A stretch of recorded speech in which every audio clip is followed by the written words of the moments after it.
চট্টগ্রাম বিশ্ববিদ্যালয়ের শিক্ষার্থী ও গ্রামবাসীর মধ্যে ভয়াবহ সংঘর্ষের ঘটনায় এখনও পুরো এলাকায় থমথমে অবস্থা বিরাজ করছে। ১৪৪ ধারা জারির পর ঘটনাস্থলে মোতায়েন আছে যৌথ বাহিনী। বিশ্ববিদ্যালয় বন্ধ ঘোষণা করার পর পাশাপাশি স্থগিত ঘোষণা করা হয়েছে সব পরীক্ষা। ২১ সদস্যের তদন্ত কমিটি গঠন করেছে বিশ্ববিদ্যালয় প্রশাসন। রাতে সিন্ডিকেটের জরুরি সভায় এসব সিদ্ধান্ত নেওয়া হয়। চট্টগ্রাম বিশ্ববিদ্যালয়ের উপাচার্য ডক্টর মোহাম্মদ ইয়াহিয়া আক্তার সাংবাদিকদের জানান, এ ঘটনায় প্রায় ৪০০ শিক্ষার্থী আহত হয়েছে।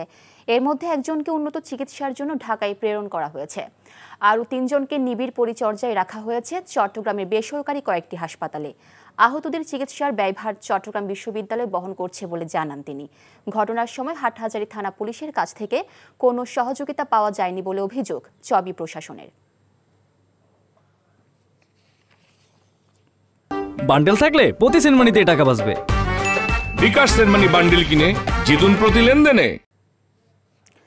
চট্টগ্রাম বিশ্ববিদ্যালয় ও আশপাশের এলাকার খবর জানতে এখন যাচ্ছি সেখানে থাকা সহকর্মী আরিজ আহমেদের কাছে। আরিজ, সংঘর্ষের পর বিশ্ববিদ্যালয় ক্যাম্পাসের এখনকার অবস্থা কেমন দেখছেন এবং আহতদের চিকিৎসার খবর জানাবেন।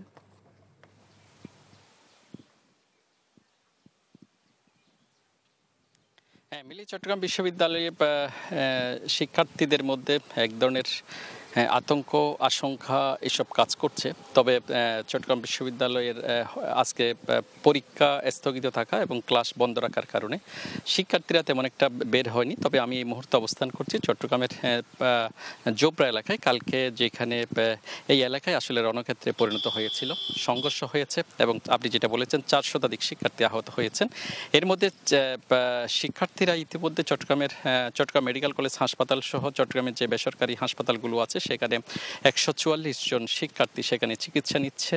এরপরে একজনের অবস্থা আশঙ্কাজনক, তাকে ঢাকা প্রেরণ করা হয়েছে এবং আরও ৩ জনকে যে নিবিড় পরিচর্যায় রাখা হয়েছে, তাদের সংখ্যামুক্ত নন। এছাড়া আমরা এলাকায় এসে যেটা দেখেছি, এখানে এক ধরনের থমথমে অবস্থা বিরাজ করছে। মানুষের এলাকাবাসীর মধ্যে এক ধরনের আতঙ্ক বিরাজ করছে, কারণ গত রাত ধরে এখানে অভিযান পরিচালনা করেছে যৌথ বাহিনী এবং আজকেও এখানে যৌথ বাহিনীর টহল আমরা দেখতে পাচ্ছি। এবং এখানে বলতে গেলে এখানে ১৪৪ দ্বারা জারি চলছে এবং আজ রাত পর্যন্ত সেটি বলবৎ থাকবে। এছাড়া এখানে স্থানীয় লোকজনের মধ্যে যে এক ধরনের পুরুষশূন্যতা, গ্রেপ্তার আতঙ্ক এইসব কাজ করছে।